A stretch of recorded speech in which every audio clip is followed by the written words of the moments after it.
So, Avital, we are going live any second now. Who do you want to do a shout out to? I want to do a shout out to all the light workers out there, to all the All the people light workers? bringing, all the light workers, to all the people bringing light, bringing joy, bringing positivity, helping people progress to the next level in life.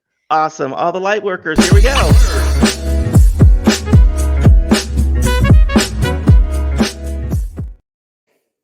I just love the music because it gets me pumped up every time. That was fun. Avital, how are you today? Fabulous. How are you? I am fabulous. For all you guys that don't know Avital Miller, and you will after this, she is a best-selling author of books like Healing Happens in Practice, and she inspires people to boundless energy and happiness through and to become your best possible self and your best possible life. For over 15 years, Avital has been serving thousands of people worldwide as a award-winning international keynote speaker, a neurolinguistic practitioner. We're going to talk about that a lot today, healing and breakthrough facilitator and global dancer. How she packed all this into one single life, I don't know. Not only that, she's been at Microsoft.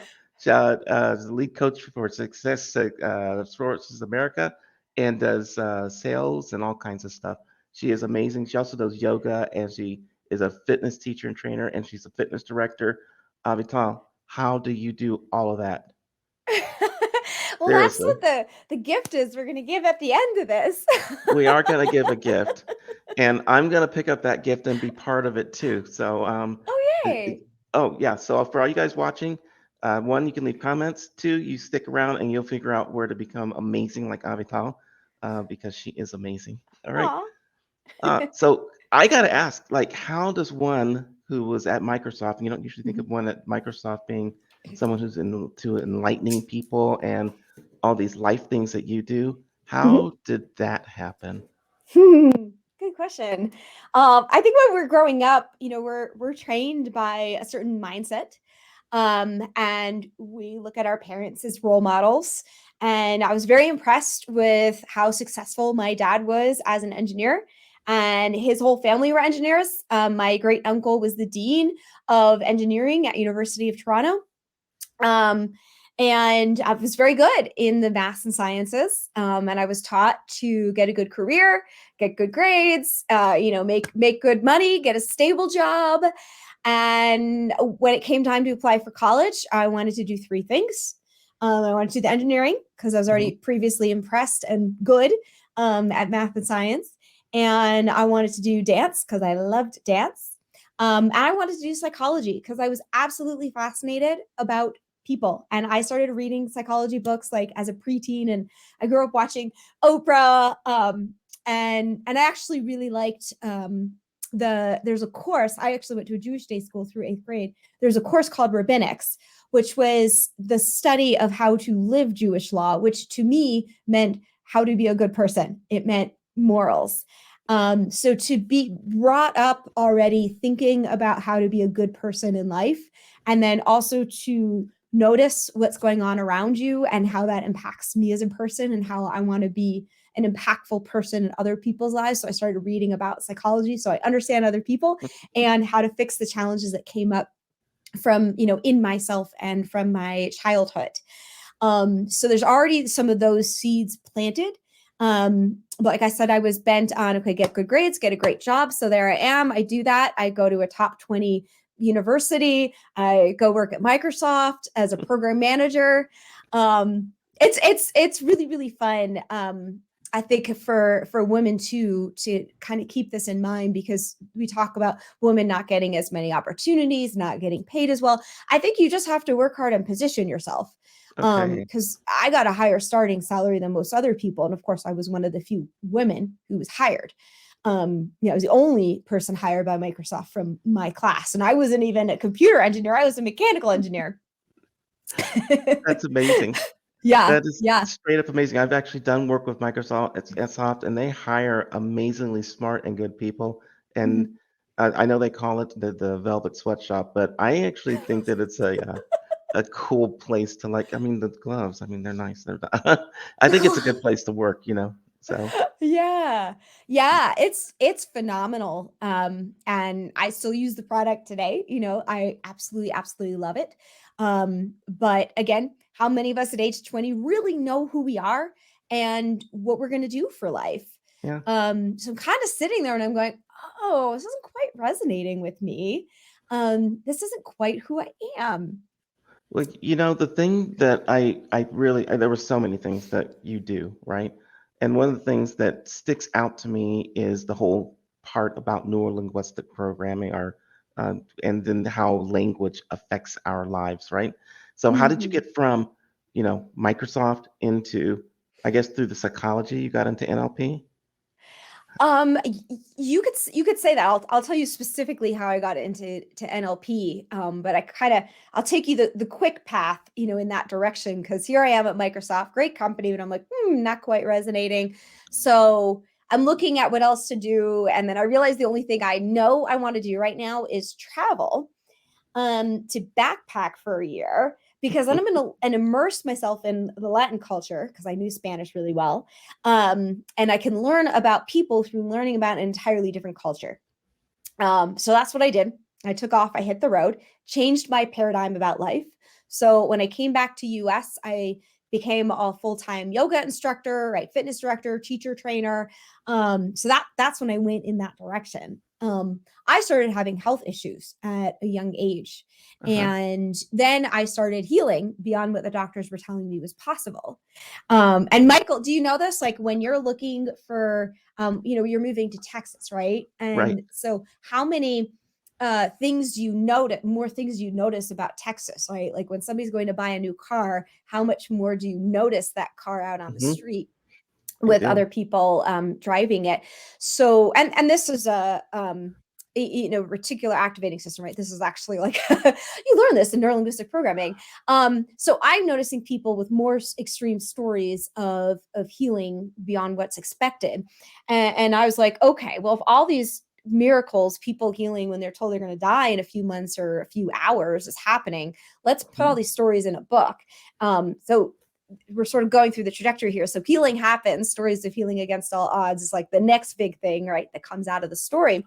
And these are interviews with all these different types of health and healing experts. And what did you want to say? No, you said Yeah. something just a minute ago about Mhm. you start healing beyond all expectations, and Mhm. that when I just went, oh wait, how? And I'm guessing that also leads into your NLP. But yes, go tell me about Yeah. that because I want to know what words you used to do that and how that happened. Yeah, yeah, yeah. And actually, I didn't know what neurolinguistic programming was yet when I was going through that healing process. However, and you'll see on my podcast, there is one about like sort of languaging for how do you communicate, when you're in the process of healing. So I did, because neurolinguistic programming is also about the types of words that you choose and how you're programming your mind, right? And your connection of mind body. And so that's definitely an aspect. I actually felt like meditation was the biggest impact on me, because that's after I started meditating regularly was when the doctor started tapering me off of medicine. But I did go through the whole mind, body, spirit exploration Uh-huh. as part of the process of that. And what happened was too is I was living in a yoga community for almost 7 years. And so when I moved back into the world after being isolated, I started taking courses to say, how do I do business? What do people want today? How do I make money? And when you start going through these personal development training programs, they weave in training on neurolinguistic programming. So that's really how I got into the neurolinguistic programming. But when I started to do sessions on it, people really took it up. They were really excited. They wanted to sign up for me regularly. They're seeing quick impact. It's really accessible. I know energy healing. I could do intuitive readings. I do business coaching, right? I do spiritual counseling. But when we do neurolinguistic programming, it covers every area of life, Hmm. and it's fun. So, like, give me an example or give the audience an example of what words would you use for a situation? Like, there are a lot of people that want to lose weight. There are a lot of people that want to make more money. There's a lot of people that want to do things with their lives. Like, give me an example of one of those and what kind of words one would use. Yeah. And the words that we choose is like a small aspect, I would say, of of neurolinguistic programming. But okay, so you mentioned losing weight. And this is kind of interesting because the mind doesn't actually understand the concept of losing weight. Like, where does it go? So the mind's going to better understand something transforming. So that's one thing to keep in mind. The second thing to keep in mind in that situation is that you don't want to think about what you don't want. So the mind doesn't register the negating word. It only registers the key word in the sentence. So more simple ways, if I tell you don't think about monkeys, what do you create a picture of? Monkeys. Yeah. So if I tell you think about cats, what do you create a picture of? Cats Yeah. and So if monkeys. you because you're still on the monkeys. Right. Um, Yeah, so yeah, it's we'd have to cats. clean the slate. And so that's part of it too, is like I'm gaining muscle. And I do this kind of funny too. Like I'm just gonna poop out all my weight. Like it has to transform into something, why not to try just it out of you? Right. But put it in something. So If I could do that, no, never mind.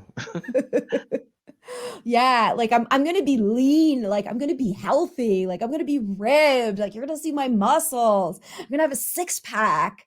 Awesome. Awesome. So those are the things we want. You actually want to don't talk about what you don't want, talk about what you do want. And that could be one of the tenets of being able to move forward into whatever new life that you really want to do. Absolutely. And then I'm gonna reframe actually what I just said. So the first step I'm going to, but now it's I am. So now we're going to trick you into already believing that it's possible, so that you can feel the essence of it more deeply, Mhm. because the feeling of something is what helps it actually manifest. Um, You know, does that make there's so sense? many people that I've been talking to lately, and it seems like the feeling with the intention is what makes things really happen. Is that something you experience also? It's like It having a strong emotional feeling with it. Absolutely. That's definitely helpful, and you're going to feel better in the process. There are studies also that show, like this one lady who was putting people on chemo for cancer. She would tell them they have a 9% chance of it working. But then the studies came out showing that what works best is what you believe in. So instead of giving them this 9% number, she just helped them believe in the potential of the chemo working, and then the results became higher. um and so and there doesn't have to be I don't want to say there doesn't have to be an exact science. It doesn't necessarily have to be that way. I think there are times when people do heal and they're not thinking about it, but that's also because we got the mind out of the way, so we Hmm. can just go into the vibration of what we're meant to be. So keep in mind from science class that everything is made of vibration. This actually, I love calling this Avital science when I combine what I learned, like through science and engineering, like into real world. But everything is made of energy, and what's energy? Energy is a bunch of vibrations. So what we're also doing is basically shifting the chemical process, shifting the vibrational frequency of everything into our body to the vibrational frequency of health, to the Okay. vibrational frequency of being slimmer. Right. So how does one know what that vibration and that frequency is? In other words, if you want to get into the vibration of better health, or vibration of more money, or the vibration of losing weight, how do you know what that vibration is so that you Mhm. can match that frequency? Yeah. So I don't think that you like, I think we're going to learn more and more about how to know what it is. But I want to give this simple tip um, to people. What I want you to do is uh, pay attention to the thoughts in your head, and then pay attention to your emotional response to each thought in your head. Mhm. The thoughts that trigger an uncomfortable emotional response are not true. What do you mean? So if you okay, let's say, okay, ghosting is really popular right now, Okay. right? When people are connecting and someone ghosts them. So someone ghosts you and you're like, uh, that person hates me. And then you feel like just really down on yourself, right? If you're really sad Right. in response to that. So it's not true. If you said that person hates me and you felt calm, Mm-hmm. like, oh, yeah, they probably do hate me. Then it could be true. Okay. So, So it's how you respond to the thought. It's not necessarily the actual thought itself. So you're not going to like the fact that they hate you, right? So you don't right. have to like it. But if you don't feel triggered by it, now sometimes you're going to feel triggered by it because you have to grow in your confidence and be okay with somebody hating you. But the easiest thing is just notice, like, when you think something, and it's usually more about yourself. So you're like, I'm not likable. That's why they're ghosting me, right? And that Right. doesn't make you feel good. So it's, I am likable. I mean, there must just be something going on with that person that makes them, like, not want to interact with me right now. And I feel bad for them for losing this great opportunity of connecting with me. But I'm totally likable. And them not connecting with me is not evidence that I'm not likable. It's just evidence that they're not connecting with me right now. That is the only true thing that it tells you. Gotcha. Now that makes a lot of sense. I can actually resonate with what you're saying. I'm on that frequency right now with you. Awesome. One of the things that we told people at the beginning of this program today is that you had something super special that you were going to share with them when we got closer to the end. And Mm. what is that super special thing that you want to share with people? Yeah, so we were talking about me offering a gift, and you're asking the question, how have I done so much in one lifetime? And yes, I have been nicknamed the Energizer Bunny. And then when I was having my health issues, I was really embarrassed to have issues with fatigue. And so I had to more deeply ask the question, how was I naturally an Energizer Bunny before, and understand the concept of energy more deeply. And as I'm learning all these yoga and meditation practices, so it's beyond what you commonly think about in yoga and meditation, there are all these really, really interesting techniques where when you do them, you just instantaneously boost your energy. You learn what's making the ups and downs, how to control what's going on for yourself. So I created a webinar called Energize Your Life: 3 Keys to Unlock Unlimited Energy. I offer it live so that you can ask personal questions and we get to directly connect. And then I wanted to offer that as a free gift to all of the listeners of this. So you just simply go to unlockunlimitedenergy.com. And you can look up the next date that we have a webinar in there. So you might need to skip a couple months ahead to find the There you next go. one. I'm there. I will see you there again without a doubt. Without a doubt. So there Yay. are other ways for people to get in touch with you. Also, they can either Mhm. they can also contact you through info@avital miller.com, Mhm. and they can also go directly to your website, right? Yes. avitalmiller.com. That is Yeah. easy to remember. I love that whole thing, and I'm going to throw the free gift up there again so people can actually see it. Unlockunlimitedenergy.com for everyone who's Mhm. just listening instead of watching, and be there. I will see you guys there um, very shortly. Thank you so much, Avital. Thank Um, you. I I could probably ask you questions for another hour or more, but since you're in Colorado and I just may have to travel that way, I'll ask you when I see you. How about that? Uh-huh. Yeah, yeah, I'm happy to come back also live. All right, awesome. Goodbye, everybody, and we'll see you on the next episode.